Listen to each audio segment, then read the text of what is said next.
네, 시청자 여러분 안녕하십니까? 뉴스타트 2부 시작합니다. 미국과 이란의 협상은 어떻게 돼가는 걸까요? 트럼프 대통령은 연일 협상과 위협을 오가는 중이고요. 이란은 2차 회담 자체에 부정적인 반응을 내놨습니다. 파키스탄은 중재에 총력을 기울이고 있는데요. 회담이 성사될지, 만나서 결론을 내놓을 수 있을지 모든 게 불확실합니다. 인도를 찾은 이재명 대통령이 오늘 모디 총리와 만납니다. 이른바 글로벌 사우스의 리더격인 인도와 에너지 공급망부터 다양한 경제적 협력을 논의할 걸로 보이는데요. 지난주엔 미국을 뺀 49개국 정상이 머리를 맞대기도 했죠. 트럼프 행정부 2기가 만들어낸 새로운 국제사회의 흐름인 셈입니다. 그럼 이 시각 주요 뉴스부터 살펴보겠습니다. 이란이 2차 협상에 대한 명확한 입장을 밝히지 않는 가운데 트럼프 대통령이 호르무즈 해협 인근에서 이란 국적의 화물선을 납포했다고 밝혔습니다. 그러면서 지금은 미 해병대가 선박을 장악하고 있다고 설명했습니다. 예멘의 친이란 반군 후티가 홍해 관문을 차단할 수 있다고 위협했습니다. 호르무즈 해협 봉쇄에 이어 홍해까지 중동산 원유 수송로가 동시에 막힐 수 있다는 우려가 나옵니다. 중동 사태 장기화로 의료 소모품 공급이 부족해질 수 있다는 우려에 식약처가 오늘부터 특별 단속에 나섭니다. 매점 매석을 포함한 시장 교란 행위를 점검하고 적발되면 법에 따라 책임을 묻겠다는 방침입니다. 이재명 대통령이 오늘 모디 총리와 정상회담을 합니다. 양국 간 경제 협력 강화와 공급망 위기를 극복하기 위한 공조 방안 등을 논의할 걸로 보입니다. 오늘은 비구름이 지나면서 전국의 낮 기온이 20도 안팎까지 떨어지는 등 이상 고온 현상이 꺾일 전망입니다. 예상되는 비의 양은 내륙에 5mm 미만으로 많지는 않겠습니다. 중동 전쟁 상황부터 살펴보겠습니다. 먼저 미국 소식입니다. 트럼프 대통령이 미국의 해상 봉쇄를 뚫으려던 이란의 국적 화물선을 납포했다고 밝혔습니다. 이란과의 협상과 관련해선 미국 대표단이 파키스탄 이슬라마바드로 가고 있다면서 이란이 합의하지 않으면 모든 발전소를 파괴하겠다며 최후 통첩에 나섰는데요. 워싱턴 연결해서 자세히 알아보겠습니다. 홍상희 특파원, 먼저 트럼프 대통령이 이란 선적을 납포했다는 속보가 있었네요. 네, 잠시 전 SNS 트루스 소셜에 올린 글에서 오늘 투스카라는 이란 화물선이 오만만에서 미군의 해상 봉쇄를 뚫으려고 시도했다고 밝혔습니다. 트럼프 대통령은 미 해군이 정지하라고 경고했지만 이 선박이 응하지 않았고 그래서 기관실에 구멍을 내 멈추게 했으며 지금 미군이 선박을 잡고 있다고 말했습니다. 과거 불법 활동으로 미 재무부의 제재 목록에 있던 선박이라고는 설명했지만 오는 21일 2주 휴전 종료를 앞둔 상황에서 변수로 작용할 수도 있을 것으로 보입니다. 앞서 트럼프 대통령은 미국 협상팀이 파키스탄으로 향하고 있고 20일 저녁 이슬라마바드에 있을 거라면서 이 공정하고 합리적인 제안을 했지만 이란 측이 받아들이지 않으면 모든 발전소와 교량을 순식간에 무너뜨리겠다고 다시 말했습니다. 합의가 이루어지지 않으면 더 이상 착한 사람 행세도 하지 않을 거라고 경고하기도 했는데요. 어제도 이란과 대화가 순조롭게 진행되고 있다면서도 합의를 압박했죠. 어제 발언 들어보시겠습니다. So we have a much different view on it than other presidents. They've gotten away with murder for 47 years. They're not getting away with it anymore. 마이크 왈츠 주 유엔 미군 대사도 오늘 ABC 뉴스와의 인터뷰에서 트럼프 대통령이 경고한 이란 발전소와 교량 타격은 전쟁 범죄가 아니라고 주장했습니다. 이란의 교량과 발전소가 드론과 미사일 생산에도 사용되는 만큼 이중 용도의 인프라 공격은 전쟁 범죄가 아니라고 강조한 겁니다. 트럼프 대통령이 2차 협상을 추진하면서 최후 통첩에 나선 가운데 이 벤스 미 부통령이 이끄는 미국 측 대표단에는 스티브 위코프 중동 특사 또 트럼프 대통령의 맞사이 제러드 쿠슈너가 동행하고 있습니다. 네, 이란은 미국의 호르무즈 해협 대이란 봉쇄부터 풀어야 한다는 입장을 계속 유지하고 있는데요. 트럼프는 어떻게 반응하고 있습니까? 네, 이란이 호르무즈 해협 재개방 발표 하루 만에 다시 봉쇄에 나서고 또 유조선 내 발포까지 한 건 휴전 합의 위반이라는 게 트럼프 대통령의 주장이었습니다. 오늘 SNS에 올린 글에서도 미국이 이미 해협을 봉쇄하고 있는데 이란이 다시 호르무즈 해협 봉쇄에 나섰다는 발표는 이상한 것이라고 말하기도 했습니다. 이란 역시 미국이 호르무즈를 중심으로 해상 봉쇄에 나선 건 휴전 합의 위반이라며 먼저 봉쇄를 풀어야 협상에 나서겠다고 맞서고 있는데요. 미국은 대이란 해상 봉쇄를 철회하지 않겠다는 입장입니다. 관련해 크리스 라이트 미 에너지부 장관의 오늘 발언 들어보시겠습니다. No, look, during the conflict, Iran did everything they could to interrupt the flow of everyone's traffic through that. It's the only card they have. But that card is slipping out of their hands and they know it. 미국과 이란의 2차 협상이 성사되더라도 핵심 쟁점에서 입장 차이를 좁힐 수 있을지도 문제입니다. 이란의 핵 프로그램 유지와 농축 우라늄 반출이 현재 가장 큰 쟁점인데요. 앞서 트럼프 대통령은 이란이 핵 프로그램을 영구 중단하고 농축 우라늄도 미국으로 반출하기로 했다고 밝혔지만 이란은 거짓이라며 부인하고 있는 상태입니다.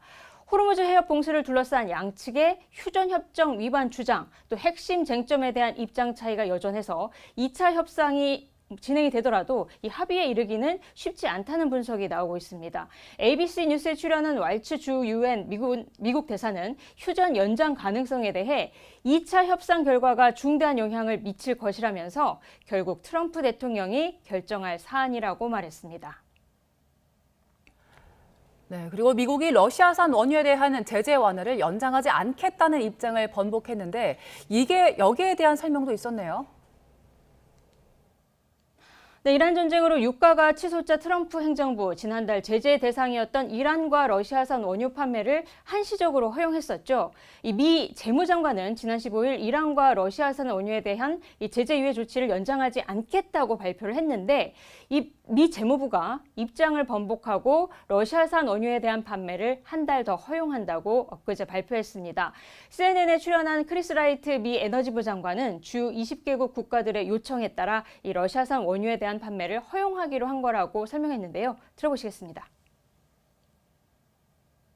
All we're doing is temporarily allowing it to flow instead of all to China to flow into other Asian refineries. It's to lower the price of energy in Asia and in Europe. 하지만 러시아산 원유에 대한 제재 완화가 러시아의 이란 지원을 돕는 것이라는 비판을 의식한 듯 어느 시점에서는 다시 러시아 원유에 대한 제재를 재개할 거라고 덧붙였습니다. 호르무즈 해협 봉쇄로 미국 내에서도 이란 전쟁 이후 휘발유 값이 40% 이상 오르면서 미국인의 불만도 커지고 있는데요. 미국 내 휘발유 값이 언제 다시 지난 2월 수준인 갤런당 3달러 이하로 떨어질 수 있느냐는 질문에 라이트 장관은 내년이 돼야 가능할 수도 있다고 말해 유가 정상화까지는 상당한 시간이 걸릴 것으로 예상됩니다. 워싱턴에서 YTN 홍상입니다. 자, 이렇게 복잡한 상황 속에 아직 이란 정부의 공식 반응이 나오진 않고 있는데요. 이란 매체들은 2차 협상 전망이 불투명하다고 일제히 보도했습니다. 이란 군부가 호르무즈 해협 재봉쇄에 나서며 전쟁 재개 대비에 나서자 하루 만에 선박 10여 척이 줄줄이 회항하는 등 혼란이 커지고 있습니다. 정유신 기자의 보도입니다. 이란 국영 매체인 IRNA 통신은 파키스탄에서 2차 회담이 열린다는 보도는 사실이 아니라고 부인했습니다. 현재 상황에서 실질적인 협상 전망이 불투명하다고 설명했습니다. 미국의 과도하고 비현실적인 요구와 잦은 입장 변화, 또 휴전협정 위반으로 간주되는 해상 봉쇄 지속 등이 협상 진전을 가로막고 있다는 이유를 들었습니다. 앞서 이란 군부를 대변하는 타스님 뉴스도 내부 소식통을 인용해 이란은 현재 대표단 파견을 결정하지 않았다고 보도했습니다. 이어 미국이 협상 시도를 가장해 이란 섬들에 대한 기습적인 공격을 준비하고 있다며 전쟁 재개의 대비를 강조했습니다. 실제로 혁명수비대가 재봉쇄를 선언한 뒤 인도 유조선이 공격을 받았고 이후 10척 넘게 줄줄이 회항한 것으로 파악됐습니다. You gave me clearance to go. My name second on your list. You gave me clearance to go. You are fighting now. Let me turn back. 앞서 이란 협상단을 이끄는 모하마드 갈리바프 의회 의장은 그동안 협상에 일부 진전이 있었다면서도 최종 합의까지는 멀다고 선을 그었습니다. و در رابطه با مذاکرات هم آقای دکتر قالیباف که هم نماینده نظام هست هم نماینده مردم حرف اول و آخر رو میزنه. 다만 이란 정부의 공식 입장이 나오지 않은 상황에서 이란 매체들도 2차 회담 가능성을 완전히 차단하진 않았습니다. 중재국인 파키스탄의 샤리프 총리는 해제시키한 이란 대통령과 전화 통화하며 미국과 2차 회담에 응하도록 막판까지 총력을 기울이는 모양새입니다. YTN 정유신입니다. 예멘의 친이란 반군 후티가 홍해 관문을 차단할 수 있다고 또 한 번 위협했습니다. 이란의 호르무즈 해협 재봉쇄에 이어 이곳까지 막힐 경우 중동산 원유 수송로가 동시에 막히는 사태가 현실화할 수 있다는 우려가 나옵니다. 런던에서 조수연 특파원이 보도합니다. 예멘 후티 반군이 홍해 입구인 바브엘만데브 해협을 차단할 수 있다고 위협했습니다. 이곳을 봉쇄하기로 결정할 경우 어느 세력도 다시는 열 수 없을 것이라고 밝혔습니다. 호르무즈 해협을 다시 봉쇄한 이란군의 조치에 가세해 글로벌 물류의 또 다른 길목을 거론하고 나선 겁니다. 이란 최고 지도자 고문도 호르무즈와 말라카 해협뿐 아니라 바브엘만데브까지 자신들의 영향력 아래에 있다며 어떤 허튼 짓도 연쇄적 대응으로 이어질 거라고 경고했습니다. 이에 맞서 미군은 최근 세계 최대 핵 추진 항모 제럴드 포드호 수리를 마치고 홍해로 다시 복귀시켰다고 외신들이 전했습니다. 홍해 입구에 위치한 바브엘만데브 해협은 예멘 남서부와 지부티 사이 수로로 전 세계 해상 무역량의 10%가 지나는 요충지입니다. 호르무즈 해협과 함께 봉쇄될 경우 중동산 원유 수송로가 동시에 막히게 되는 것이어서 2차 협상을 앞두고 긴장이 고조되고 있습니다. 이런 가운데 일시적인 휴전에 들어간 레바논에서도 불안한 상황이 이어지고 있습니다. 헤즈볼라의 소행으로 추정되는 공격으로 레바논 주둔 유엔 평화유지군에 배속된 프랑스군 1명이 사망하고 3명이 다치는 사건도 발생했습니다. 이스라엘은 휴전 중에도 헤즈볼라의 위협이 있다면 전면적인 군사행동에 나서겠다고 밝혔습니다. הנחינו את צה"ל לפעול בכל העוצמה, גם מהיבשה וגם מהאוויר וגם במהלך הפסקת האש כדי להגן על חיילינו בלבנון מפני כל איום. 이스라엘과 레바논은 지난 17일부터 열흘간 휴전에 돌입했지만 산발적 군사행동과 함께 이스라엘 내각 안에는 군사작전을 계속해야 한다는 강경론도 이어지고 있습니다. 런던에서 YTN 조수연입니다. 자, 이런 상황들이 겹치면서 호르무즈 해협의 개방은 기약 없이 미뤄지고 있습니다. 다시 열린다고 해도 이전처럼 완전히 정상으로 돌아가려면 여러 달이 걸릴 거란 전망이 나옵니다. 김종욱 기자입니다. 전 세계 해상 안전 보안 기준 등을 정하는 유엔 전문 기구인 국제해사기구 IMO의 아르세니오 도밍게스 사무총장은 최근 이딴 언론 인터뷰에서 호르무즈 해협 봉쇄에 관한 우려를 전했습니다. 이란과 미국이 막은 해협을 다시 전면 개방한다 해도 자유로운 선박 통행과 무역 정상화까지는 몇 주일, 길게는 수개월이 걸릴 거라고 말했습니다. 기뢰 제거를 지원할 수 있는 나라들과 함께 제거 체계를 구축하고 실제 제거를 하는데 상당한 시일이 걸릴 것으로 예상되기 때문입니다.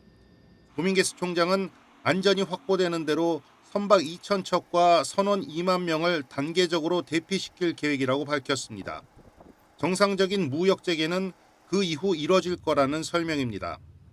도밍게스 총장은 이란과 미국의 해협 맞불 봉쇄와 통행료 징수 가능성도 함께 비판했습니다. 법적 근거가 없는 통행료가 도입된다면 해운업계에 매우 나쁜 선례가 될 거라며 각국이 국제법에 반하는 통행료 징수에 가담하지 말라고 촉구했습니다. There's no legal mechanism that allows a country, any country, to either block or introduce a payment or a toll system on an international strait that deals with international navigation. 더불어 호르무즈 해협에서 IMO가 결정한 분리 항로 방식이 현재 적용되고 있지 않은 것으로 보인다며 전쟁 이후 변경됐다면 이란과 오만이 즉시 협의에 나서야 한다고 지적했습니다. 앞서 1968년 IMO와 이란, 오만은 선박 충돌을 막기 위해 호르무즈 해협 좁은 수로에 입출항 항로를 각각 설정하고 그 사이에 약 3.2km 너비 완충지대를 두는 분리 항로를 공식 채택했습니다. YTN 김종욱입니다. 자연스럽게 국내 기름값은 고공행진을 이어가는 중입니다. 이미 전국 주유소의 평균 휘발유 값은 리터당 2,000원을 넘어섰고요. 주말에도 소폭 상승했습니다. 이란이 호르무즈 해협을 다시 봉쇄하고 나선 탓에 국제 유가는 상승 추세로 전환할 것으로 전망돼 국내 기름값 상승 압박은 더 커진 상황입니다. 정현우 기자의 보도입니다. 전국 주유소 평균 휘발유 판매 가격이 리터당 2,000원을 넘긴 시점은 지난 금요일. 주말 사이에도 소폭이지만 상승 추세는 이어졌습니다. 휘발유 값이 제일 비싼 서울의 경우 2,030원 후반대에 들어섰고 경기와 제주, 강원, 충청 지역이 휘발유 가격 2,000원 지역에 포함돼 있습니다. 전국 평균 경유 가격도 계속 비싸지며 2,000원 선 턱 밑까지 올라온 상태입니다. 그나마 현지 시각 17일 이란이 호르무즈 해협을 개방한다는 소식은 국제 유가를 최대 11% 떨어뜨리며 숨통을 틔워주나 했습니다. 하지만 하루 만에 해협 재봉쇄로 선회하면서 국제 유가는 개장 이후 하락분을 다시 만회해야 할 가능성이 커 보입니다. 결국 통상 2, 3주인 시차를 두고 국내 주유소 가격에 반영돼 기름값 상승폭을 더욱 키울지 우려가 나오는 상황입니다. 이러한 여건 속 정부는 원유 수입 경로, 다변화 등을 통해 계속 활로를 모색하고 있습니다. 김정관 산업통상부 장관은 언론과의 인터뷰에서 비중동 지역 원유 도입 비중을 늘릴 계획이라고 밝히면서 세계 최대 원유 수출국인 미국 원유의 도입량이 커지는 방향이 불가피하다고 설명한 것으로 전해졌습니다. 이런 가운데 정부의 4차 석유 최고가격 고시도 오는 24일로 다가오고 있습니다. 3차 때 가격을 동결한 이후 국내 기름값은 계속 상승하는 추세였기에 정부는 이번엔 최고 가격을 상향하는 방안을 두고 고심이 깊을 것으로 보입니다. YTN 정현우입니다. 식품의약품안전처가 특별 단속반을 투입해서 품귀 현상이 빚어진 주사기 매점 매석 행위를 단속합니다. 식약처는 주사기 등 매점 매석 행위 금지에 관한 고시가 시행된 지 5일이 지나 오늘부터 특별 단속에 들어갈 예정이라고 밝혔습니다. 주요 점검 대상은 입고량 대비 판매량이 적거나 많은 재고량을 유지하고 판매 가격을 지나치게 높게 정하는 등 매점 매석이 의심되는 업체들입니다. 이렇게 중동 전쟁이 길어지면서 우리나라의 농업의 타격도 상당히 심각합니다. 특히 상추 농가는 포장재 가격 상승에 더해 수요 감소로 위기를 맞고 있습니다. 이윤재 기자의 보도입니다. 온실 속에서 푸릇푸릇한 상추가 자랍니다. 2,000제곱미터 남짓한 스마트팜에서 자란 상추는 매주 식당이나 납품업체로 출하됩니다. 상추는 이렇게 잎이 부드럽고 쉽게 무르기 때문에 오래 보관할 수 없습니다. 그래서 작은 상자에 담아서 수시로 출하하는데 포장재 가격 부담이 만만치 않습니다. 그런데 중동전쟁 여파로 석유화학 제품 가격이 오르면서 포장 비닐과 상자가 15에서 20% 올랐습니다. 생산비 부담은 늘었는데 상추 가격은 그대로라 부담이 커진 겁니다. 지금 뭐 비닐이라든지 박스라든지 기존 가격이 한 15에서 한 20% 지금 오른 상태예요. 다른 것도 뭐 자루라든지 이런 게 이제 석유화학 제품들 이런 거는 지금 거의 다 값이 다 올랐어요. 더 큰 문제는 수요 감소입니다. 생활 물가가 전반적으로 오르면서 외식 수요가 줄었고 덩달아 상추 소비도 급감했습니다. 전쟁 전과 비교해 출하량이 절반까지 줄었고 남은 상추는 결국 폐기 처분하는 상황. 농민은 이런 상황이 길어지면 농사를 접을 판이라고 토로합니다. 한두 달 정도는 뭐 장사가 안 돼도 견딜 수가 있지만 몇 달씩 갚으면 이것도 힘들죠. 그러면 전부 다 이제 농사를 포기해야 되지. 전쟁이 당장 끝난다 해도 수요 회복까지는 오랜 시간이 필요합니다. 끝나지 않는 전쟁에 부담이 커진 농가가 존폐 위기로 내몰리고 있습니다. YTN 이윤재입니다.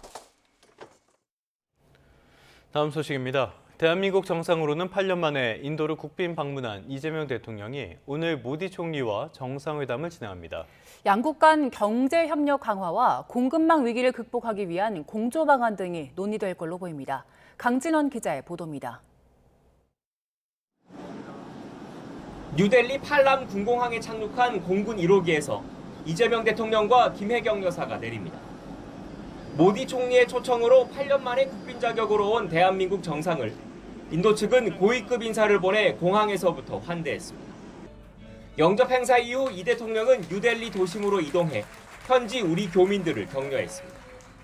남북의 동포들이 함께 살아가는 인도 동포사회는 우리 한반도에서 우리가 만들어가야 할 평화와 번영의 미래를 잘 보여준다고 생각됩니다. 2박 3일 인도 방문 일정의 하이라이트인 한인도 정상회담은 오늘 열립니다. 이 대통령은 회담에 앞서 공식 환영식 참석과 간디 추모공원 헌화 일정을 진행한 뒤 모디 총리와 양국 간 주요 현안을 논의할 예정입니다. 핵심 화두는 연 7% 안팎으로 고속 성장 중인 14억 인구 대국 인도와의 경제 협력 강화입니다. 오는 2030년까지 연간 교역액 500억 달러 달성을 목표로 조선과 방산, AI 등 우리가 경쟁력을 갖춘 분야의 신규 진출 확대 물꼬를 틀지 주목됩니다. 세계 3위 석유 수입국인 인도와 에너지 공급망 공조 방안도 비중 있게 다뤄질 거로 보입니다. 양국 정상이 중동 전쟁 등으로 격변하는 국제 정세 속에서 에너지 공급망 관련 긴밀한 공조를 유지하고 회담을 마친 뒤 이 대통령은 양국의 주요 경제인이 모이는 행사에 잇따라 참석해 호혜적 협력 확대의 필요성에 거듭 힘을 실을 전망입니다. 청와대는 이 대통령의 이번 인도 방문이 글로벌 사우스, 즉 신흥 개도국 그룹과의 외교를 본격 가동하는 계기가 될 거로 기대하고 있습니다. 뉴델리에서 YTN 강준원입니다. 계속해서 정치권 소식 살펴보겠습니다. 이재명 대통령이 특별감찰관 임명 절차를 개시해달라고 국회에 재차 요청했습니다. 특별감찰관은 대통령의 친인척과 수석 비서관급 이상 참모들의 비리를 감찰하는 자리인데 10년째 공석인 상태입니다. 이 대통령은 앞서 대선 후보 시절 특별감찰관 임명을 공약으로 내세웠고 지난해 7월 기자회견에서도 특별감찰관 임명을 지시했다고 밝혔습니다. 이어 최근 참모들에게 국회 논의가 진행되지 않는 이유를 물었고 절차 개시를 요청하라고 지시한 걸로 알려졌습니다. 더불어민주당 한병도 원내대표는 이재명 대통령이 국회에 특별감찰관 추천을 촉구한 것과 관련해 법에 따른 추천 절차를 신속하게 밟겠다고 밝혔습니다. 한 원내대표는 SNS를 통해 국정 운영은 투명하게 이루어져야 한다는 이 대통령의 평소 철학이 반영된 결과라며 이같이 적었습니다. 국민의힘은 이재명 대통령이 국회에 특별감찰관 추천을 촉구한 것에 대해 만시지탄이라면서도 청와대 뜻을 존중하고 환영한다고 밝혔습니다. 송원석 원내대표는 자신의 SNS에 여야가 즉시 머리를 맞대고 추천 절차에 돌입할 것을 제안한 뒤 청와대도 야당이 추천하는 인사를 수용하길 바란다고 적었습니다. 이제 지방선거와 미니총선급 재보궐선거까지 한 달하고 보름가량이 남았습니다. 더불어민주당에서는 지도부의 현장 유세에 동행한 김용전 민주연구원 부원장의 출마 여부가 최대 현안 가운데 하나로 떠올랐습니다. 국민의힘 오세훈 서울시장 후보는 선대위 구성에 착수했는데 장동혁 대표의 자리는 없다고 밝혔습니다. 김철희 기자입니다. 토요일 울산과 경주를 누볐던 정청래 대표가 이번에는 경기 성남시 모란시장에 나타났습니다. 본선행 티켓을 따낸 추미애 경기지사 후보와 김병욱 성남시장 후보를 대동해 시장 곳곳에서 밀착 유세를 펼쳤습니다. 이곳 성남에도 민주당의 파란 바람 불고 있습니까? 네! 방문 현장에서는 이재명 대통령의 최측근 김용전 부원장 모습이 눈길을 끌었습니다. 정청래 대표에게 사탕을 건네받은 뒤 환하게 웃으며 주변에 자랑하는가 하면 추미애 후보 연설 때도 바로 옆자리를 지키며 존재감을 드러냈습니다. 당과 함께 똘똘 뭉쳐 빠른 속도로 민생 처방전을 가져오겠습니다, 여러분! 2심에서도 유죄를 선고받은 김 전 부원장이 출마 의지를 꺾지 않자 당내 여론도 반으로 갈렸습니다. 대통령을 지키다 삶이 짓밟힌 것 아니냐, 검찰개혁 원칙을 승인받을 기회라며 힘을 싣는 목소리도 있었지만 대법원 판결을 앞둔 사람을 공천한 전례가 없다는 신중론도 만만치 않습니다. 국민의힘은 장동혁 대표 방미속 지도부와 후보 간 일정이 따로 노는 모습입니다. 장 대표는 귀국 전 국무부 차관보와 면담한 사진 등을 공개하며 성과 알리기에 나섰는데 후보들 반응은 냉담했습니다. 함께 경쟁했다 떨어진 후보들을 공동 선대위원장으로 추대한 오세훈 서울시장. 지도부 역할이 계속 줄 거라며 거리두기를 이어갔습니다. 거기에 장동혁 대표가 들어갈 룸은 없다라는 거죠, 그러면? 그렇습니다. 송원석 원내대표는 기자 간담회를 자처 전재수 후보 등을 비판하며 대여 공세에 집중했습니다. 나는 까르띠에 시계와 현금을 받은 적이 없다라고 직접 확보로 말하지 못하고 이리저리 말을 돌려서 하는 이유가 무엇입니까? 국민의힘은 이번 주 강원도 등에서 현장 일정을 진행한다는 계획입니다. 열세로 평가받는 지방선거 흐름을 장동혁 대표 귀국에 맞춰 뒤집을 수 있을지 남은 시간은 많지 않아 보입니다. YTN 김철입니다. 사건 사고 소식입니다. 경기 양주시에서 3살 아이를 숨지게 한 혐의를 받는 친부가 검찰에 송치된 가운데 경찰은 친모에 대한 수사도 이어가고 있습니다. 부부가 주고받은 메시지에선 학대가 수년 전부터 있었던 걸로 의심되는 정황도 나타났는데요. 경찰이 어떤 혐의를 적용할지 주목됩니다. 최승훈 기자의 보도입니다. 경기 양주시에서 3살 아이가 학대를 당한 것 같다는 병원 측 신고에 경찰은 지난 9일 20대 부부를 긴급 체포했습니다. 머리 수술을 받은 아이는 의식불명이 된 지 닷새 만에 결국 숨졌고 경찰은 친부에게 아동학대 치사 혐의를 적용해 구속 송치했습니다. 친모는 아이가 다친 다음 날 석방된 뒤 불구속 상태로 경찰 수사를 받아왔습니다. 두 사람을 공범 관계로 볼 수 있을 만큼 친모의 직접적인 공모 혐의가 드러나지는 않았기 때문입니다. 다만 두 사람이 주고받은 문자 메시지에서 아이에 대한 학대가 최소 2년 전부터 있었던 것으로 의심되는 정황이 포착됐습니다. 친모가 남편에게 왜 이렇게 심하게 때렸냐라고 하거나 친부가 버릇을 고쳐놓아야 한다고 말하는 등의 내용이 다수 발견된 겁니다. 경찰은 이 같은 증거 등을 토대로 친모에게 적용할 혐의를 검토하고 있습니다. 친부에게 치사 혐의가 적용된 이상 친모도 같은 혐의를 피하기는 어려울 거란 분석도 있지만 그 두 부부가 같은 공동생활을 하는 데에서 결코 이걸 한 명이 모르게 은밀하게 이루어지지는 않았을 거라고 보거든요. 친모가 학대에 직접 가담하지는 않고 보호 조치 없이 묵인해왔다면 치사가 아닌 방조 혐의를 적용할 가능성도 거론됩니다. 아빠가 아기를 학대하는 상황에서 그냥 방조에 그냥 지켜보고만 있었다거나 적극적으로 구하려고 하지 않았다거나 이 정도만 되면 방조 혐의로 친부 송치 후 주거지 등에 대한 추가 압수수색을 진행한 경찰은 친모의 학대 가담 여부와 친부의 살해죄 적용 검토 등에 주력할 전망입니다. YTN 최승훈입니다. 국제뉴스입니다. 우크라이나 수도 키이우에서 총기 난사 사건이 벌어져 6명이 숨지고 14명이 다쳤습니다. 러시아 출신인 용의자는 체포 직전에 사살됐는데 구체적인 범행 동기는 아직 밝혀지지 않았습니다. 윤혜리 기자의 보도입니다. 상가 건물 유리창이 산산조각 났습니다. 통제선 안에서 경찰들이 시신을 수습합니다.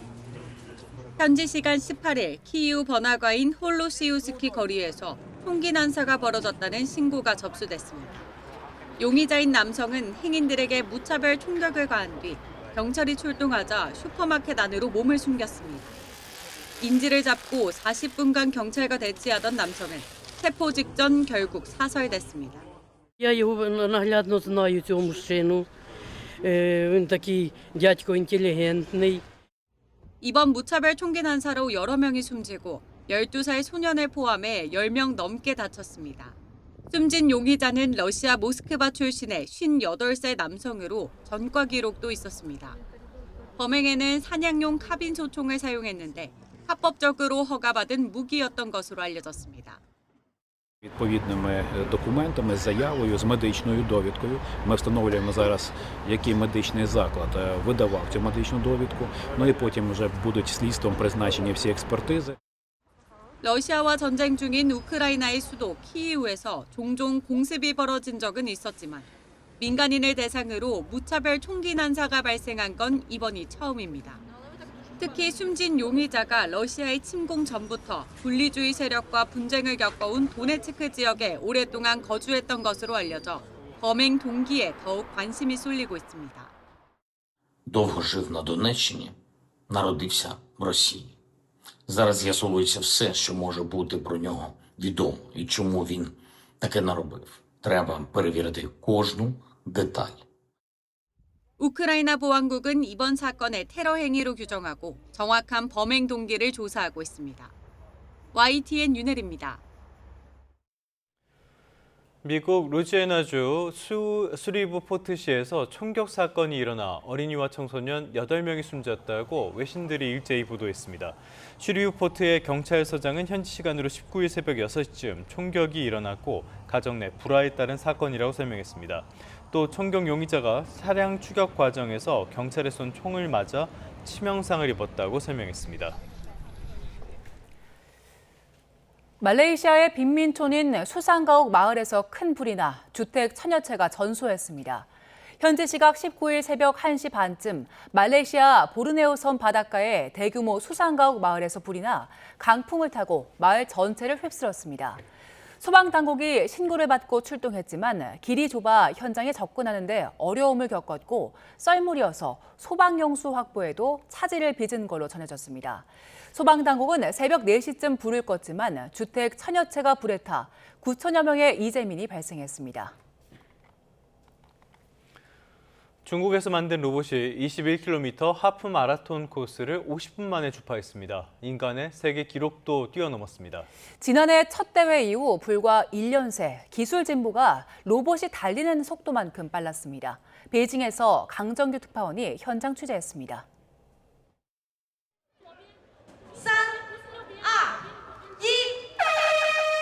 출발 신호와 함께 쏜살처럼 내달리는 로봇. 먼저 뛰기 시작한 옆 주로의 인간 선두를 따라잡습니다. 커브길에서도 균형을 잃지 않고 앞서가는 로봇이나 장애물은 피해서 달립니다. 중국 베이징의 실리콘밸리로 통하는 이좌ang에서 두 번째 로봇 하프 마라톤 대회가 열렸습니다. 올해는 로봇 105대가 출전해 1년 사이 규모가 5배나 커졌습니다. 그중 42대는 인간의 원격 조정 없이 스스로 코스를 파악하며 달리는 자율주행 로봇이었습니다. 지난해 출발하자마자 넘어져 부서지거나 사람이 줄을 잡고 함께 달려야 했던 것과 비교됩니다. 自主人形机器人头上的这个视觉传感器，那么这其中还有雷达，那么这就导致它有一些障碍，突发的障碍要动态避让。 로봇이 달리는 속도는 기술 발전만큼 빨랐습니다. 인간에 한참 뒤처졌던 작년과 달리 올해는 로봇이 사람과 함께 뛰거나 넉넉히 앞질렀습니다. 우승을 차지한 스마트폰 제조사 아너의 로봇 샨디엔의 21km 주파 기록은 50분 26초. 인류의 세계 기록을 추월했고 첫 대회 우승 로봇보다 3배 넘게 빨랐습니다. 我也希望的话呢，我们的机器人不只是跑步，以后的话，机器人还能够做更多的服务性工作，能够在更多的生活场景中呢，帮我们来完成更多的这样一些任务。 앞서 48분 19초에 결승선을 끄는 로봇도 있었지만 20% 시간 가산 규칙을 적용받는 원격 조종 방식이라 인정받지 못했습니다. 베이징에서 YTN 강정규입니다. 오늘은 봄비가 내리며 곡식이 윤택해진다는 절기고구인데요. 절기답게 곳곳에 비가 내리겠고 계절도 제자리를 되찾겠습니다. 올봄 최고 기온을 기록했던 어제와 달리 오늘 서울 낮 기온이 19도에 그치는 등 어제보다 10도 이상 낮아지겠습니다. 이맘때 수준이지만 하루 사이 기온 변화가 큰 만큼 건강관리에 신경 쓰셔야겠습니다. 비는 오전부터 오후 사이 내리겠고 양은 전국에 5mm 미만으로 적겠습니다. 다만 돌풍과 벼락이 동반될 수 있겠고요. 먼지 섞인 황사비가 내릴 수 있어 주의하셔야겠습니다. 비가 그쳐도 황사의 영향으로 오후부터 서쪽 지역의 먼지 농도가 짙어지겠고요. 전국 대부분 지역에서 미세먼지 농도는 나쁨에서 매우 나쁨 수준으로 예상되고 있습니다. 고온 현상이 누그러지며 당분간 예년 수준의 일교차 큰 봄 날씨가 이어지겠습니다. 날씨였습니다. 이 시각 주요 뉴스입니다. 이란이 2차 협상에 대한 명확한 입장을 밝히지 않는 가운데 트럼프 대통령이 호르무즈 해협 인근에서 이란 국적의 화물선을 납포했다고 밝혔습니다. 그러면서 지금은 미 해병대가 선박을 장악하고 있다고 설명했습니다. 예멘의 친이란 반군 후티가 홍해 관문을 차단할 수 있다고 위협했습니다. 호르무즈 해협 봉쇄에 이어 홍해까지 중동산 원유 수송로가 동시에 막힐 수 있다는 우려가 나옵니다.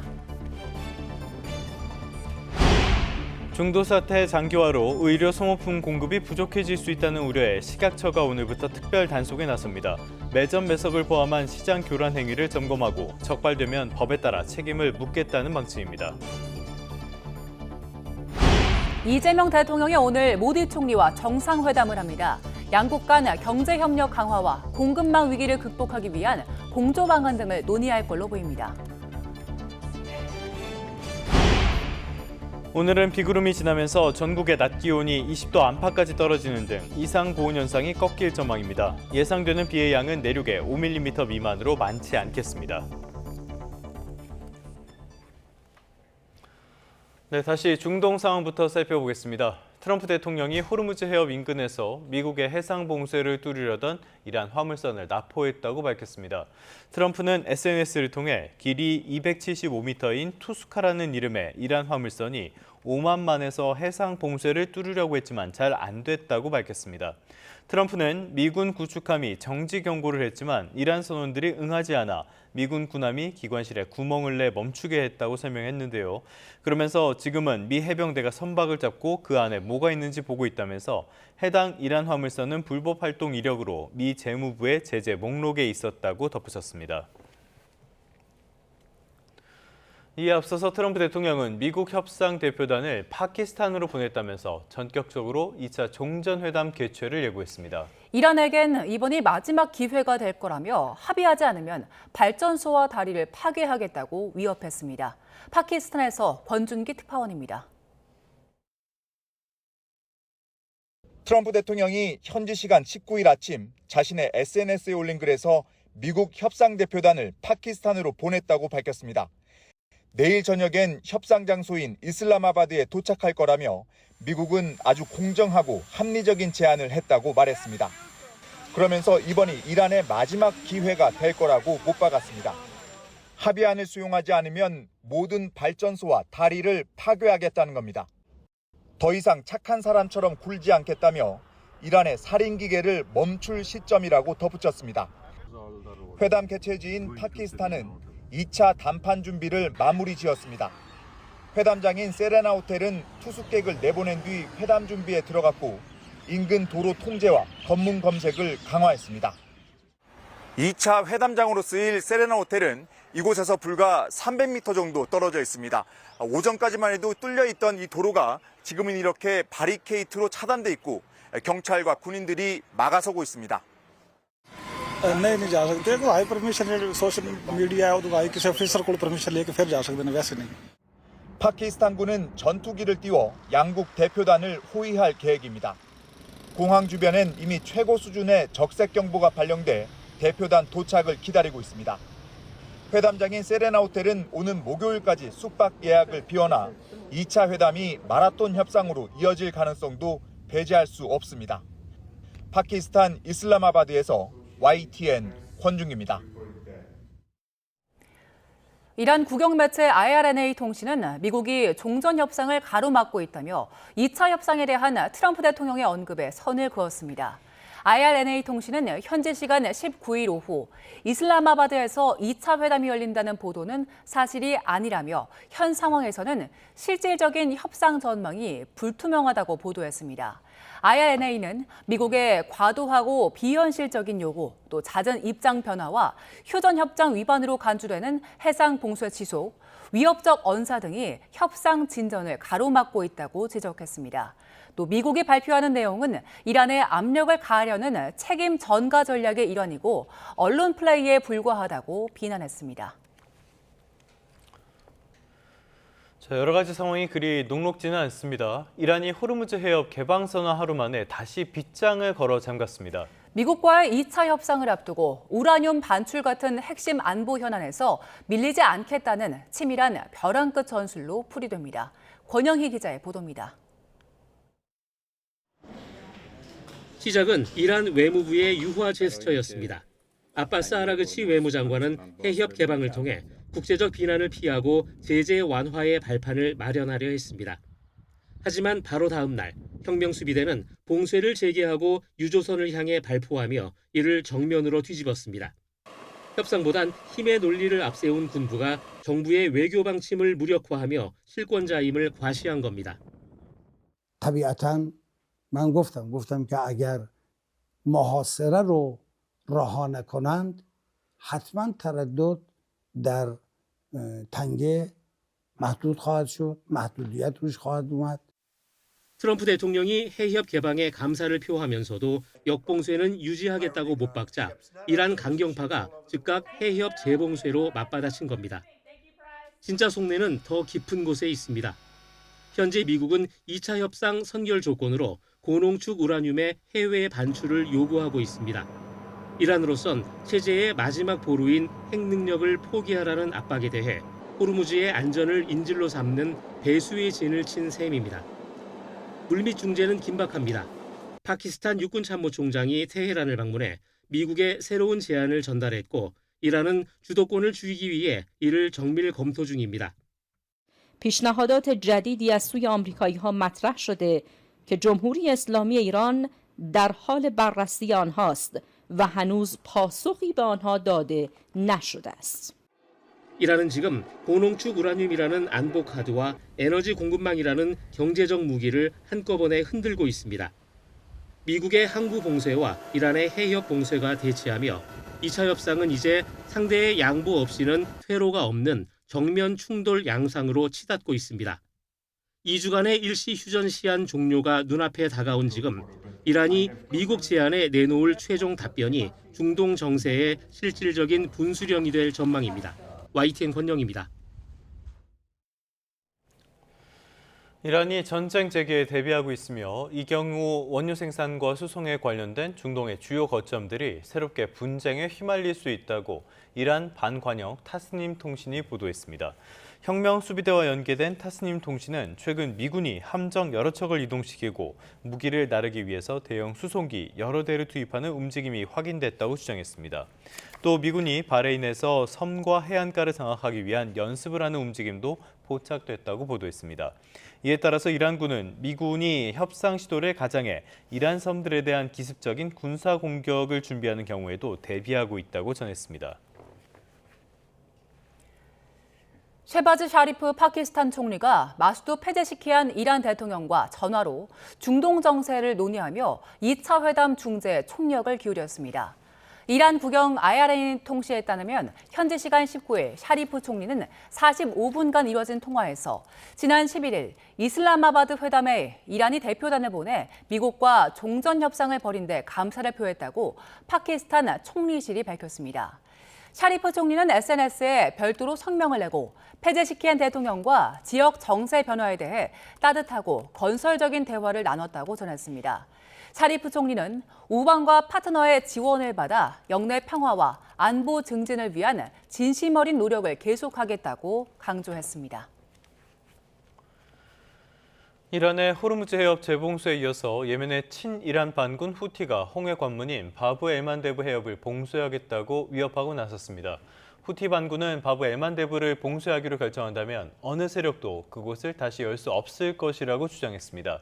이란 측 역시 호르무즈와 말라카 해협은 물론 바브 엘만데브까지 자신들의 영향력 아래에 있다면서 연쇄 봉쇄 가능성을 시사했습니다. 트럼프 행정부의 언급은 수시로 오락가락하죠. 또 말을 바꿔서 러시아산 원유에 대한 제재를 한 달 더 유예하기로 했는데요. 당장 우크라이나가 강하게 반발하고 나섰습니다. 트럼프 행정부는 주요 20개국 G20의 요청에 따랐을 뿐이라며 뒤늦게 해명했습니다. 보도에 유투건 기자입니다.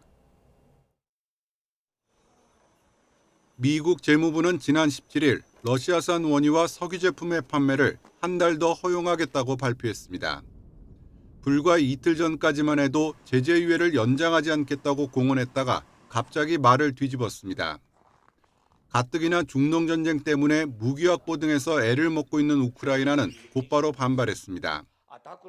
젤렌스키 대통령은 러시아 원유에 지급되는 모든 달러는 결국 우크라이나를 겨냥한 파괴적 공격에 사용된다고 지적했습니다. 그러면서 현재 바다에 있는 러시아 유조선 100여 척이 100억 달러어치의 원유를 선적하고 있다며 러시아가 추가로 얻게 될 이익까지 구체적으로 제시했습니다. I think that we need to strengthen sanctions, not to postpone, not to provide waivers. We not. 유럽은 물론 미국 내에서도 비판이 잇따르자 트럼프 행정부는 국제사회의 요청에 따랐을 뿐이라고 해명했습니다. G20 conference was here. We had bankers from around the world basically making pleas. Hey, we want to keep energy prices down for us. Just help with us. Just help us. Be constructive. 그러면서 어차피 중국으로 갈 러시아산 원유를 다른 아시아 국가나 유럽으로 돌리면 유가를 낮출 수 있다고 강조했습니다. 언젠가는 러시아에 대한 제재를 복원하겠다고도 약속했습니다. 하지만 러시아가 물밑으로 이란을 지원하고 있다는 의혹까지 제기된 상황에서 이번 조치를 둘러싼 논란은 계속될 것으로 보입니다. 러시아는 국제유가 상승과 미국의 제재 완화로 지난달에만 100억 달러에 가까운 반사이익을 거둔 것으로 집계됐습니다. YTN 유튜관입니다. 이번엔 의료 소모품도 품귀 현상입니다. 여기에 대응하기 위해서 식약처가 오늘부터 특별 단속에 나서기로 했습니다. 매점 매석을 포함한 시장 교란 행위를 전방위 점검하고 적발되면 관련법에 따라 엄중하게 책임을 묻겠다는 방침입니다. 이현정 기자입니다. 진료 현장에서 빈번하게 쓰이는 주사기와 주사침은 석유화학 원료로 생산됩니다. 중동 전쟁이 길어지자 이 같은 의료 소모품 수급난에 대한 우려도 커지고 있습니다. 실제로 일부 병의원에서는 주사기 재고가 부족해졌고 온라인 쇼핑몰에는 가격 인상과 품절까지 잇따르고 있습니다. 이에 식품의약품안전처가 오늘부터 주사기 매점 매석 특별 단속을 실시하기로 했습니다. 사법경찰권이 있는 중앙조사단과 의료기기 감시원 등 70여 명으로 구성된 35개 조가 전방위적 점검에 투입될 예정입니다. 기존 사업자의 경우 월 평균 판매량의 150%를 초과해 5일 이상 보관하거나 110%를 초과해 판매하는 행위가 대상이 됩니다. 신규 사업자 역시 제조 매입한 날부터 일정 기간 안에 판매 또는 반환하지 않으면 단속될 수 있습니다. 평소보다 많은 물량을 보유하거나 특정 구매처에 많은 물량을 제공하는 행위를 막아 필수적인 의료 제품인 주사기와 주사침의 공급망 안정과 수급 불안을 매점 매석으로 적발되면 물가안정법에 따라 3년 이하 또는 1억 원 이하의 벌금에 처해질 수 있습니다. 식약처는 국민 건강을 위협할 수 있는 심각한 상황으로 인식하고 있다며 위기를 틈탄 시장 교란 행위에 단호히 대응하겠다고 경고했습니다. YTN 이현정입니다. 자, 전쟁이 길어지면서 항공기 이용이 필수일 수밖에 없는 제주도민들이 고유가의 직격탄을 맞고 있습니다. 유료 할증료 급등에 좌석까지 줄며 이동 부담은 커지고 있습니다. 보도에 고재영 기자입니다.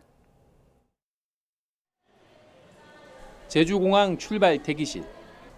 여행객들로 붐비지만 다른 지역으로 가려는 제주도민들도 눈에 띕니다. 하지만 유류 할증료 급등에 도민들의 이동 부담은 빠르게 커지고 있습니다. 부담이 크죠. 네. 1년에 뭐 한 4-5번 제가 이용을 하는데요. 안정이 돼가지고 도민들이 이용하는데 큰 그 부담이 좀 줄었으면 하는 게 이 도민 입장에서 바람입니다. 특히 다른 지역 병원을 찾아야 하는 환자와 가족들에게는 문제가 더 절실합니다. 정기검진을 위해 항공편을 수시로 바꿔야 하는 상황에서 항공료는 생존 문제입니다. 아이의 그 컨디션에 따라서 그걸 끊어야 하기 때문에 아마 이제 유류 할증료가 더 이렇게 많아지면은 더 비싼 금액으로 갈 수밖에 없는 어쩔 수 없는 그런 상황이 올 것 같아서 너무 부담이 될 것 같아서 너무 걱정이 됩니다, 지금. 다음 달 국내선 유류 할증료는 이달보다 4배 넘게 오르며 역대 최고치를 기록할 전망입니다. 유류 할증료 부담이 커지면서 왕복 3만 원대 특가 항공권은 이제 찾아보기 어렵게 됐습니다. 항공사 구조 변화 등으로 제주를 오가는 국내선 공급 좌석은 편도 기준 하루 42,421석에서 올해 41,412석으로 2.4%가량 감소했습니다. 다른 지역에선 여행 수단이지만 제주도민에겐 생존 교통 수단입니다. 지원 요구가 커지고 있지만 항공기는 법적으로 대중교통이 아니어서 유가 보조 대상에서도 제외돼 있습니다. 제주도민들에게는 항공기 이용이 선택이 아닌 필수인 만큼 이동의 기본권마저 위협받는 현실에 도민들의 시름은 깊어지고 있습니다. YTN 고재영입니다. 네, 다음 소식입니다. 대한민국 정상으로는 8년 만에 인도를 국빈 방문한 이재명 대통령이 오늘 모디 인도 총리와 정상회담을 진행합니다. 이 자리에서는 오는 2030년까지 연간 교역액 500억 달러 달성을 목표로 조선과 방산 등 주요 분야의 경제협력 확대 방안을 논의할 것으로 보입니다. 또 세계산이 3위 석유 수입국인 인도와 중동 전쟁이 촉발한 에너지 공급망 위기를 극복하기 위한 공조체계도 비중 있게 다뤄질 것으로 전망됩니다. 인도를 국빈 방문한 이재명 대통령은 중동 전쟁의 여파로 공급망 불안정과 글로벌 경제 위기가 상시화된 상황에서 한국과 인도는 가장 중요한 전략적 파트너가 될 거라고 강조했습니다. 이 대통령은 현지 시각으로 19일 저녁 뉴델리에서 진행한 현지 동포 간담회에서 인도 역시 한국과 비슷하게 원자재와 에너지를 상당 부분 해외에 의존한다며 의게차 밝혔습니다. 이어 지난 2015년 특별 전략적 동반자 관계를 수립한 이후 양국 관계가 크게 확장되지는 못했다며 모디 총리와의 정상회담을 계기로 한국과 인도의 관계는 완전히 다른 차원으로 발전할 가능성이 매우 크다고 내다봤습니다. 윤석열 정권 당시에 검찰의 이른바 조작기소 의혹을 다루는 국정조사를 놓고 여야의 충돌이 계속 이어지고 있습니다. 더불어민주당은 정치검찰의 민낯이 드러났다며 수사 책임자를 고발하겠다고 밝힌 반면 국민의힘은 떳떳하다면 이재명 대통령의 재판을 재개하라고 맞불을 놨습니다. 임성재 기자의 보도입니다. 지난주 대장동 위례 김용전 민주연구원 부원장 사건 청문회 등을 진행한 민주당 소속 조작기소 국조특위 위원들이 주말 보고회를 자초했습니다. 청문회 결과 이재명 대통령 등을 겨냥한 정치검찰의 조작기소 정황이 명명백백 드러났다며 당시 수사 책임자들을 고발하겠다고 공언했습니다. 대장동 사건 수사팀 교체 뒤 이 대통령 등을 공범으로 포함했다는 일기 수사팀의 증언부터 미입건 상태인 이 대통령을 피의자로 적시한 압수조서까지 드러난 각종 정황만으로도 조작 기소의 증거가 차고 넘친다는 겁니다. 대장동 수사팀에 대해서 책임 추궁이 필요한 상황입니다. 이 사람들에 대해서는 당 차원에서 고발을 추진할 예정입니다. 쌍방울 대북송금 1심에서 이화영 전 경기도 평화부지사의 유죄 증거로 쓰인 회의록의 사후 조작 의혹도 제기하며 특검 가능성을 열어뒀습니다. 3개월을 거쳐서 모두 다른 곳에서 다른 컴퓨터로 작성했다고 주장하는 이 회의록의 형식과 글자체가 동일하고 있을 수 있는 일이에요? 국민의힘은 그렇게 이 대통령에 대한 공소 취소를 압박하는 건 스스로 유죄임을 자백하는 격이라고 강하게 맞받았습니다. 대장동 일당 1심 판결문에만 이 대통령이 400번 이상 등장하고 본인마저 대장동 설계자를 자처하지 않았느냐며 조목조목 따졌습니다. 정말로 떳떳하다면 국정조사라는 이름의 국가폭력 뒤에 숨지 말고 당당하게 법정에서 재판으로 심판받으십시오. 민주당이 조작기소 피해자로 규정한 김용전 부원장을 겨냥한 공세도 계속하며 국정조사 공방의 전선을 6월 지방선거로까지 넓혔습니다. 김 전 부원장의 재보궐선거 출마 의지에 2심까지도 유죄가 확정된 분 아니냐고 꼬집으며 국민에게 심판받을 거라고 경고했습니다. 반성하면서 자중자애하는 것이 그동안의 관행이었고 결과적으로 부메랑이 되어서 자기들을 다치게 할 것이다. 민주당은 국정조사 결과를 토대로 향후 특검 추진까지 배제하지 않고 있지만 국민의힘은 답정너 행보라며 반발 수위를 높이고 있습니다. 이 반복되는 공방은 6월 지방선거까지 여야 충돌의 최전선이 될 것으로 보입니다. YTN 임성재입니다. 더불어민주당 정청래 대표가 6월 지방선거를 앞두고 경기 성남의 전통시장을 찾았습니다. 추미애 경기도지사 후보 그리고 김병우 성남시장 후보를 지원한 건데요. 정 대표는 어제 모란 5일장을 찾아 이재명 대통령이 취임하고 나서 주가도 올라가고 얼굴에 웃음꽃도 피고 있지 않느냐며 지지를 호소했습니다. 정 대표의 5일장 방문에는 지역의 현역 의원들과 함께 경기권 재보궐선거 후보로 거론되는 김용전 민주연구원 부원장도 동행했습니다. 김 전 부원장은 일정 내내 정 대표와 후보들의 동선을 뒤따르며 시민들과 소통했습니다. 국민의힘 당내 경선에서 오세훈 서울시장과 경쟁했던 박수민 의원과 윤희숙 전 의원이 공동 선대위원장직을 수락했습니다. 오 시장은 어제 쪽방촌 노숙인에게 식사를 제공하는 동행식당에서 두 사람과 오찬 회동을 한 뒤 기자들과 만나 이 같은 내용을 발표했습니다. 오 시장은 또 장동혁 대표가 선대위에 들어갈 틈은 없다고 명확하게 선을 그었는데 공천이 끝난 만큼 지도부 역할은 자연스럽게 줄어들고 후보자 중심의 메시지가 전달될 거라고 내다봤습니다. 다음 소식입니다. 헌법재판소 간부급 헌법연구원 2명이 성비비 의혹에 휩싸인 가운데 한 명에 대해서는 징계 절차도 진행 중인 것으로 드러났습니다. 헌법재판소는 최근 여성 헌법연구관을 상대로 스토킹 행위를 저질렀다는 의혹을 받는 부장급 헌법연구관 A씨에 대한 징계를 의결했습니다. A씨는 여성 헌법연구관에게 수개월 동안 만나달라는 연락을 여러 차례 보낸 의혹을 받고 있는데요. 징계 결과는 조만간 A씨에게 통보될 예정인 것으로 알려졌습니다. 이 징계 통보가 완료되면 1988년 헌재가 설립된 이래 처음으로 이뤄지는 징계 처분으로 남게 됩니다. 또 다른 부장급 헌법연구관 B씨는 3년여 전에 워크숍 자리에서 출에 취한 상태로 여성 헌법연구관들에게 부적절한 신체 접촉을 했다는 의혹을 받고 있습니다.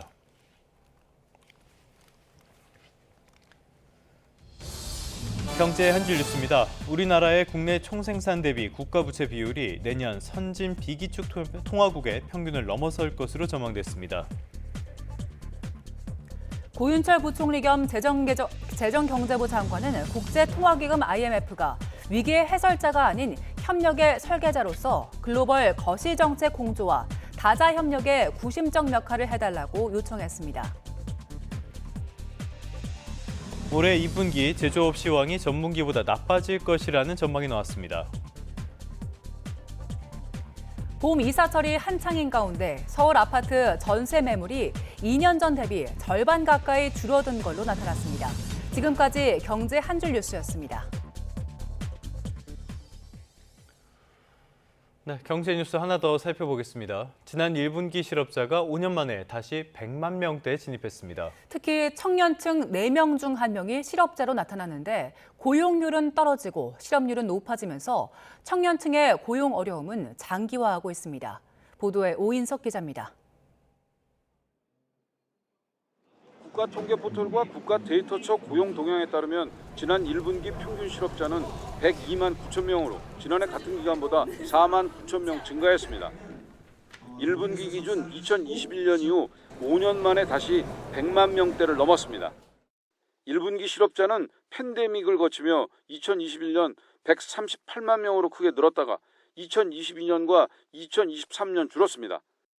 그러다 2024년 96만 명으로 증가세로 전환해 지난해에 이어 올해로 3년째 늘었습니다. 1월 직접 일자리 사업 재개가 일부 지역에서 지연됐고 공무원 채용 시험 응시 인원이 늘어난 게 영향을 미쳤다고 데이터처는 설명했습니다. 특히 같은 기간 15세에서 29세 청년층 실업자는 27만 2천 명으로 전년보다 1만 명 늘었습니다. 전체 실업자의 26.4%를 차지했습니다. 실업률도 7.4%를 기록해 5년 만에 가장 높은 수준입니다. 반면 청년층 취업자는 1분기 15만 6천 명 줄며 14분기 연속 감소했습니다. 인구 감소 영향이 크지만 인구 감소 폭보다 취업자가 더 가파르게 줄고 있습니다. 최근 들어서 고용 문화에 있어서 경력직 선호라든지 수시 채용의 어떤 증가 현상 등이 있다 보니 청년층이 취업하는 데 있어서 다소 과거에 비해 좀 어려움을 겪고 있는 것이 아닌가 이렇게 생각됩니다. 청년층 취업자는 41개월 연속 감소하며 악화 일로를 걷고 있습니다. 중동 사태 영향이 고용 지표에까지 본격화할 경우 타격이 더 커질 수 있다는 우려가 나옵니다.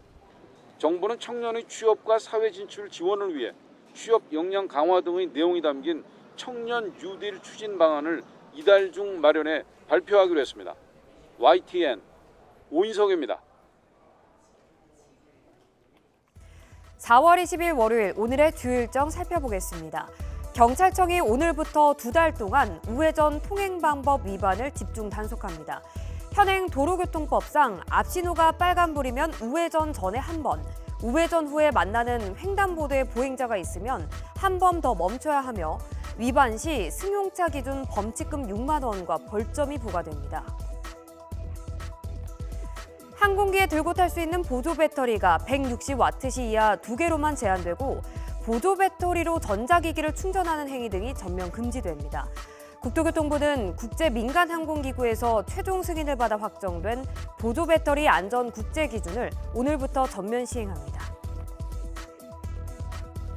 서울시가 한강에 숨겨진 역사와 문화를 걸으며 체험하는 한강 역사 탐방을 오늘부터 11월 15일까지 하루 2차례 진행합니다. 탐방 신청은 한강 이야기 여행 누리집을 통해 선착순으로 받습니다. 지금까지 오늘의 주요 일정이었습니다.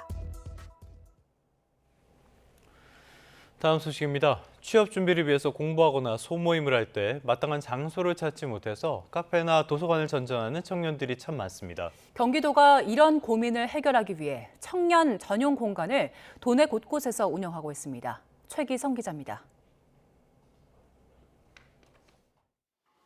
청년들이 각자 공부도 하고 모여서 대화도 나누는 경기도 청년 공간입니다. 취업 창업 준비뿐 아니라 모임과 여가 활동도 가능합니다. 원래는 주로 도서관에 많이 갔었는데요. 타자 두드리는 소리나 이런 것들로 인해 다른 사용자들이 좀 더 불편한 것을 저도 스스로 느끼고 있어서 그런 부분은 해소가 된다라고 생각을 해서 이 공간을 이용하고 있습니다. 이용을 위해 따로 내는 비용은 없고 커피 같은 음료는 무료로 이용할 수 있습니다. 업무 보려고 공간이 필요했는데 카페에서 하면 눈치도 많이 보이고 주변 소리가 되게 시끄럽거든요. 그래서 인터넷으로 찾아보다가 여기를 발견해서 여기 한 수개월 이용하고 있습니다. 공간 제공과 함께 취업 역량 교육과 문화 프로그램도 운영합니다. 가장 인기가 많은 것은 아무래도 취미 취향 클래스라고 베이킹도 하고 뭐 만들기도 하고 이런 것들이 인기가 가장 높고요.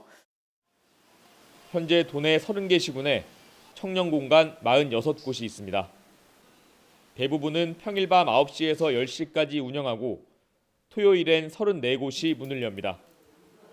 사실 평일에 시간 내서 그런 청년 공간을 이용하기 어려운 분들도 있기 때문에 토요일과 일요일, 주말에도 저희가 최대한 청년 공간을 운영할 수 있는 곳은 운영하고자 하고 있습니다.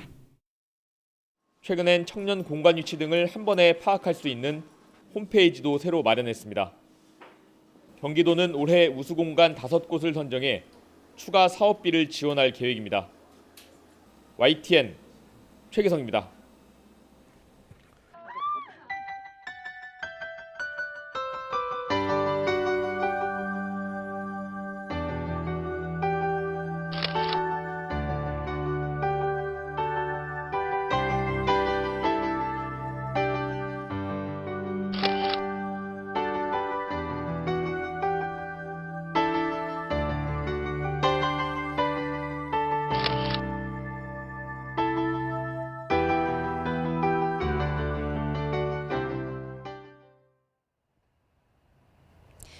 오늘은 봄비가 내리며 곡식이 윤택해진다는 절기 고구인데요.